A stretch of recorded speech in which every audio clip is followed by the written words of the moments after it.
जब भी हम किसी रेनबो को रेनबो के साथ लगाते हैं तो क्या उसके बच्चे 100% कंफर्म होता है कि सारे के सारे रेनबो ही आएंगे? बहुत ही मुश्किल और बहुत ही टिपिकल सवाल है और इसका जवाब बहुत कॉम्प्लेक्स है। बता दें आप, कभी आपके साथ ऐसा हुआ है कि आपने रेनबो टू रेनबो लगाया हो और उसमें कोई और चीज़ निकल आई हो? ऐसा देखो हुआ यार, देखो इसमें ना कोई परसेप्शन नहीं क्रिएट हो जाए तो लेकिन मैं अपनी स्टोरी बता रहा हूँ। एक्सपीरियंस शेयर करते हैं। एक्सपीरियंस शेयर करो। जब मैं अपनी रेनबो की लाइन नहीं बनी थी मेरे पास, अपनी ब्लड लाइन नहीं थी, तो मैं मार्केट से लाता था तोते, लालू केस से लाता था, बर्ड शॉप है वहाँ से लाता था, या लोगों से लेता था जिनके पास रेनबो होते थे। अच्छा, अब जिनके पास रेनबो होते थे ना, उनसे जो रेनबो लाता था वो तो रेनबो ही बच्चे निकालते थे। ठीक है, बट जो मैं एक दफ़ा ना मार्केट से नर लाया, ग्रे कलर का नर, आउटस्टैंडिंग नर। अच्छा। हाँ, और वो नर ने ब्रीड भी करी, पाइड बच्चा निकाला। अच्छा, अभी भी है मेरे पास नर, माशाल्लाह। तुमने अगर आपको डबल फैक्टर पसंद है, चाहे वो वाइट में पसंद हो या येलो में पसंद हो, या फिर अगर आपको रेनबो बजीज पसंद है, कोई भी बजरी अगर आपको पसंद है, एग्जीबिशन भी पसंद है, तो आपका इरादा अगर है तो हमें बता सकते हैं आप, हम आपको कोशिश करेंगे कि करवा दें। और हमसे रब्ता करने का तरीका ये, व्हाट्सएप पर मैसेज छोड़ दें। मेरा व्हाट्सएप नंबर है 0327231040। अच्छा, वो जो नर है ना, वो पाइड बच्चे निकालता था। मेरी हट गई, मैंने उसके पर काटे, मैंने कहा बच्चों को देखिए, मैंने कहा खेलो तुम लोग। वो पिंजरे में या बाहर रखा? अभी तो पिंजरे में, वो ब्रीडर नर है। सही। जब जरूरत पड़ती है मैं उससे ब्रीड भी करा लेता हूँ, और पर कटे में ब्रीड कर देता है। अच्छा। हाँ, बच्चे भी टाइट पालता है, लेकिन वो पता है कैसे बच्चे निकालता है? पाइड के बच्चे निकालता है? पाइड के बच्चे निकालता है। नहीं, रेनबो पाइड या सिर्फ पाइड? नहीं, सिर्फ पाइड। सिर्फ पाइड, डोमिनेंट पाइड। तो फिर आप क्या करते हो? मतलब वो रेनबो भी निकालता है, साथ में पाइड भी निकालता है। दो बच्चे, एक बच्चे पाइड निकालता है, बाकी रेनबो भी निकालता है। तो ये मसला है ब्लड लाइन का।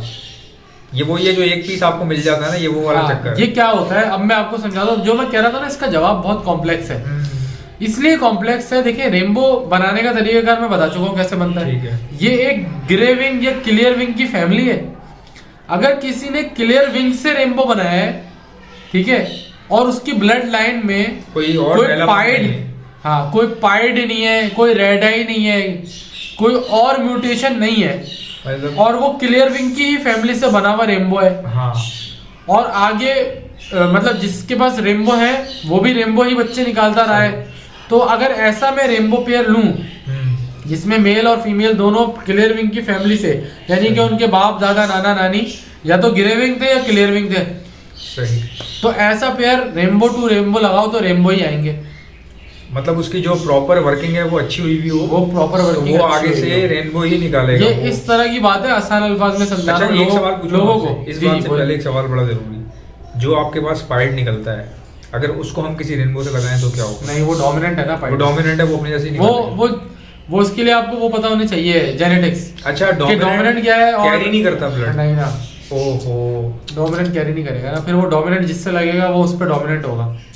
अच्छा, हाँ, ये मसला है। सही। जो रिसीसिव होता है ना, रिसीसिव वो कैरी कर लेते हैं, वो कैरी कर लेते हैं। मेरे पास रिसेसिव पाइड पड़े दिखाई दे ना। हाँ, जो रिसीसिव होगा वो कैरी करेगा, वो कुछ बच्चे फिर निकाल देगा। बट अगर वो डोमिनेंट है, यानी कि डोमिनेंट आ गया, मिसाल के तौर पर मेरे पास डोमिनेंट पाइड आ गया, अब आप कह रहे हो वो रेनबो का बेटा है ना, अब मेरे लिए वो काम का, आप ये बोल लो ना, नहीं वो काम का। अच्छा, डोमिनेंट पाइड में और रिसेसिव पाइड में क्या फर्क हो? मतलब यही फर्क है ना? नहीं, ये तो फर्क है, बट कलर दिखने में कुछ ऐसा होता है वो हम एक टॉपिक कर लेंगे। अच्छा, चलें, सही, वरना हम टॉपिक से हट जाएंगे। अभी हम, मैं चाह रहा हूँ इस बात का जवाब दें, क्योंकि 4 मिनट हो गए, आपको तो पता ही है मेरे लिए टाइम कितना कीमती है। तो हम बात समझ रहे हो ना?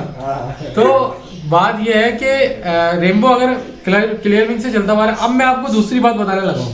सही। एक नर है रेनबो का, ठीक है, ये नर है रेनबो का, अब बंदे को मादी नहीं मिल रही, ठीक है, उसने इसके साथ लगा दी डाइल्यूट की फीमेल। डाइल्यूट भी रेनबो फैमिली का ही पार्ट होती है, बट रेनबो नहीं होती। सही। दिखने में लाइट सा फीका कलर होता है, रेनबो जैसा लगता है, लेकिन वो डाइल्यूट कहलाते हैं। रेनबो फैमिली का पार्ट है, बट डाइल्यूट होता है, ठीक है। अब मैंने मिसाल के तौर पे इसके साथ डाइल्यूट लगा दिया, अब बच्चे आ गए क्लियर विंग, यानी कि अच्छे रेनबो आ गए, लेकिन वो स्प्लिट डाइल्यूट भी हो गए। सही, ठीक है।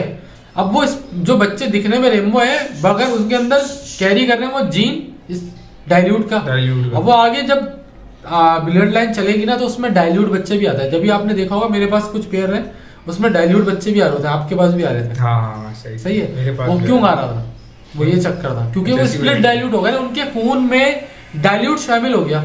अच्छा, वो अब नस्ल दर नस्ल चल रहा है, थोड़ा बहुत चल रहा है, लेकिन चल रहा है। सही। इसीलिए कहते हैं कि डाइल्यूट और ना लगाएं या अपनी ब्लड लाइन में कोई और बर्ड शामिल ना करें, वरना अलग से कर लें उसको। वरना आपके बच्चे तो अच्छे लगेंगे, खूबसूरत आएंगे, लेकिन आप जब उनको आगे ब्रीड कराओगे वो डाइल्यूट देंगे। आप बोलोगे अबे यार 4 बच्चों में से 2 तो डाइल्यूट आ गए या 3 डाइल्यूट आ गए, 1 रेम्बो आया। फिर आप डाइल्यूट को रोकोगे, बोलोगे यार ये रेम्बो से निकला। आप कितना माल रोकोगे यार? जाहिर है आप स्प्लिट आते रहेंगे। अब आपके लिए कीमती तो है सब, क्योंकि आपको पता है रेम्बो से निकले, बट कितना रोकोगे आप? तो इसलिए गाइस, जब आप खुद से ब्लड लाइन बनाओ तो कोशिश करो कि मेल फीमेल अच्छे से अच्छा लगाओ, ताकि जो उनकी ब्लड लाइन आए वो आप कैरी करो, अच्छे चूज करो, डार्क करो। आप बता दे रहे हैं। ठीक है बेटा, बात सुनना। अच्छा, अब आप का इस बात का जवाब मिल गया मैंने। दूसरा क्या करते हैं लोग, कुछ लोग, बल्कि ये तो टॉपिक था शायद, कि रेम्बो के साथ अगर रेड आई लगाते तो क्या होगा। सही है ना, ये तो खैर टॉपिक है। इन शॉर्ट ये भाई कि इस बात का जवाब ये है कि रेम्बो की प्रीवियस हिस्ट्री पे डिपेंड कर रहा होता है कि उसके साथ क्या हुआ है। यानी कि अगर उसके बाप दादा रेम्बो या क्लियर विंग यानी क्लियर विंग फैमिली थे या एफबीजी थे, तो वो आगे चल करके एफबीजी या रेम्बो ही देगा। By the way, FBG full body graving को कहते हैं, जो कि रेम्बो बनाने में हेल्पफुल होता है। और रेम्बो क्लियर विंग फैमिली होती है। एफबीजी को क्लियर विंग से लगाते हैं तो एफबीजी आते हैं, बट वो स्प्लिट क्लियर विंग हो जाते हैं, वो आगे चल करके क्लियर विंग दे रहे होते हैं। और कुछ एफबीजी ऑलरेडी क्लियर विंग के स्प्लिट होते हैं, तो वो एफबीजी जब क्लियर विंग से लगाओ तो तमाम बच्चे क्लियर विंग भी आ जाते हैं, जो कि मेरे सर के ऊपर से गुजर गया। ये टॉपिक है।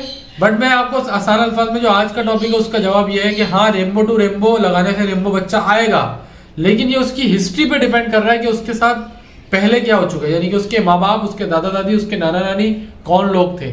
अगर उसके दादा दादी नाना नानी क्लियर विंग फैमिली से ही थे और रेम्बो ही थे, या क्लियर विंग फैमिली से थे, तो वो रेम्बो बच्चे देगा। कभी बच्चे, हाँ, वो गलत नहीं। लेकिन अगर उसके दादा दादी नाना नानी अल्बाइनो थे, यानी रेड आई से निकले हुए थे, तो फिर वो तंग करेगा, तो वो रेड आई बच्चा आ रहा होगा। यार आप रेम्बो लाओगे, रेड आई बच्चा आ रहा है सादा। सही। मेरे पास आ गए थे कुछ पेयर, जिसमें मैंने आपको डोमिनेंट वाइट का बताया, कुछ पेयर ऐसे आ गए थे, वो रेड आई बच्चे निकाल रहे थे। एक पेयर ऐसा आ गया था, वो फेलो बच्चे निकाल रहा था। अच्छा, वो जो आप मुझसे कहते हो ना, फेलो वाली लाइन का बहुत, वैसे वो पीस बड़ा आतंक है, आतंक पीस है, लेकिन वो फेलो है, फेलो निकालता है वो।